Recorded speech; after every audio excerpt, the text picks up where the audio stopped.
रामायण के ट्रेलर में जो उड़ने वाला पंख लगा हाथी दिखाया गया है, ना तो वाल्मीकि ना ही तुलसीदास की रामचरितमानस में उनका जिक्र कहीं नहीं है। वाल्मीकि की रामायण में इंद्र के दिव्य सफेद हाथी ऐरावत का जिक्र जरूर मिलता है, जो इंद्र की सवारी था और देवताओं के साथ रावण का जब युद्ध हुआ तो उस युद्ध कांड में रावण के शरीर पर ऐरावत के दांतों के निशानों का जिक्र है, पर पंख का जिक्र नहीं है। हनुमान जी जिस आकाश मार्ग से यात्रा करते थे उसके वर्णन में इंद्र के दिव्य हाथियों की कुछ डिटेल्स मिलती हैं, पर पंख लगे हाथी का जिक्र नहीं मिलता है। ऐरावत एक दिव्य हाथी था जो अपने गॉडली नेचर के कारण जितने भी हेवंस थे उनमें घूम सकता था, पर उसके लिए उसे पंख की जरूरत नहीं थी। बाद की पौराणिक परंपराओं में दिग्गज हाथियों का जिक्र आता है, जिनमें ऐरावत का वंश भी शामिल है, जिनके पास कभी पंख हुआ करते थे और वो उड़ सकते थे, लेकिन एक ऋषि की तपस्या में बाधा डालने के कारण मिले श्राप से उन्होंने अपने पंख खो दिए।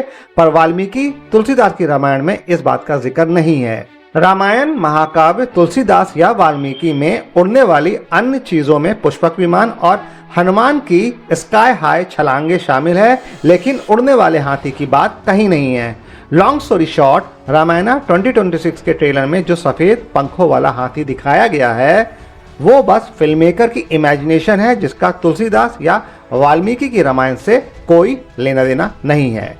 सीता का जो वॉरियर लुक रामायण 2026 के ट्रेलर में दिखाया गया है वो भी वाल्मीकि या तुलसीदास की रामायण का हिस्सा नहीं है। रामायण का एक बहुत पुराना वर्जन जिसे अद्भुत रामायण कहा जाता है, वहां से सीता का वॉरियर लुक उठाया गया है, पर सीता के हाथ में तलवार और ढाल रामायण 2026 में दिखाया जाना एक सिनेमैटिक इंटरप्रिटेशन से ज्यादा कुछ नहीं है। ओरिजिनल वाल्मीकि रामायण में सीता को युद्ध के मैदान में लड़ने वाली योद्धा के तौर पर नहीं दिखाया गया है, पर कुछ लोक परंपराओं और बात की कथाओं जैसे अमर चित्रकथा के पॉपुलर वर्जन में बताया गया है कि बचपन में खेलते हुए सीता ने आसानी से भगवान शिव के विशाल पिनाक धनुष को उठा लिया था और जनक सीता के पिता ने इसे देख के ये समझ लिया था कि सीता एक दिव्य लड़की है, और इसी के चलते सीता का स्वयंवर रचा गया कि जो भगवान शिव के पिनाक धनुष को उठा लेगा वही सीता के पति बनने के लायक होगा। अद्भुत रामायण में सीता को आदि शक्ति के रूप में दिखाया गया है। जब राम 10 सिरों वाले रावण को हरा देते हैं तो उससे कहीं ज्यादा शक्तिशाली